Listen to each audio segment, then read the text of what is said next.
brokers are realizing like, I have to adapt. I got to change. I got to like start doing things differently. And The thing that stood out for me in 2025 with the brokerage was really just the general positivity amongst ourselves, lenders, industry partners, and primarily our agents, right? Like if you think back a couple of years, our industry took a big hit, and that was people that did 40 million going down to 20, and people that did 10 going down to 5. And it was a very real challenge for people to work through that. And, it was a tough year. It hurt people financially. It made people question their own abilities in the industry and in the business. And to me, that's the biggest piece, is the overall positivity that came out of last year. Everyone kind of found their groove again. Most people got back to their pretty typical volumes. A lot of people exceeded their typical volumes. So it's really just been an awesome 12 months to get to work with our agents, see them continue to improve. That financial burden or hardship is certainly in the past for most people. And, again, this is because our agents are digging in. They're digging into the tools, the training, the collaboration in our group is it's endless. And that's really trailed over into 2026. I mean, business planning,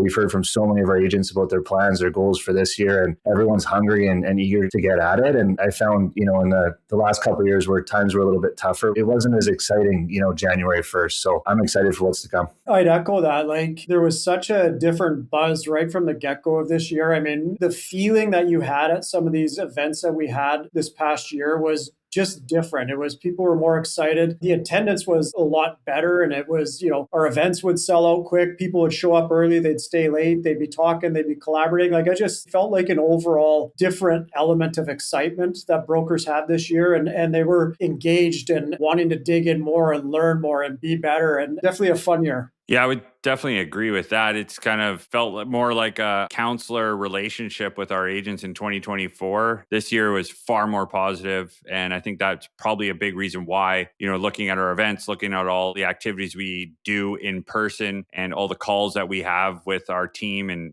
we go to pretty much every single event across the country when it comes from an industry perspective. I felt much of the same at all of those events too, right? Just in general, there's a much more positive environment. I was actually just talking to Dustin Woodhouse. He actually put it in a pretty interesting way. Like brokers came out of this like high from 2020 COVID years and just, making more money than ever, busier than ever. And they almost felt like, you just go back down to such a significant drop that it was like such a shocking drop. But now we're just back to like kind of a more normal, market, which was more kind of consistent with like 2018, 2019. Getting to the end of 2025, people are just like kind of getting back to more of a reality. Brokers are realizing like, I have to adapt. I got to change. I got to like start doing things differently. And that's part of like just the general coaching culture that we've seen a big shift in. Like people are looking to get more educated, looking to get better, looking to figure out how to, continue to stay where they are from a stack perspective in this more real environment.